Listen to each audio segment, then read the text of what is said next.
I quite enjoyed this show. It still remains being a bit of a weird choice to start off your DCU with. Of course, this is a part of James Gunn's new DCU, and it's going to be followed up by Superman this July.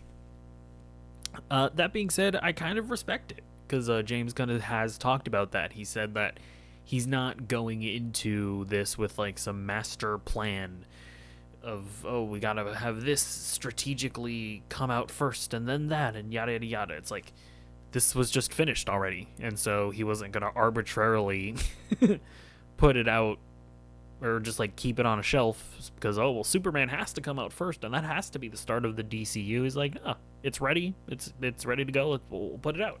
I kind of respect that. And as far as the show itself, it is very much in the vein of the Suicide Squad.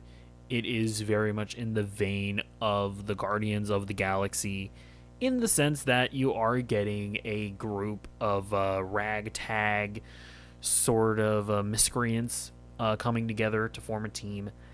That being said, I do think that how this is differentiated from the Suicide Squad and Guardians of the Galaxy is that I would argue even in the Suicide Squad, there's a much more like hopeful and optimistic outlook to those projects, whereas with Creature Commandos, it's a much more sobering take on that premise. Like, I've always talked about how the one part that annoyed me about the Suicide Squad as well as the 2016 Suicide Squad is that they were kind of just like, yeah, we're making a show about villains, but yeah, they're going to become heroes by the end of the day. And when you look at the characters in the Suicide Squad, it's like, yeah, they kind of became heroes at the end of the day. And there is a little bit of that in Creature Commandos, but what I what I appreciated about Creature Commandos is that even though they do kind of do the thing where the characters that you're following aren't all that bad, although they're not all that good either. It is more of what I'm asking for. What I wasn't necessarily expecting was for James Gunn to very effectively portray the whole disposability aspect of the Suicide Squad.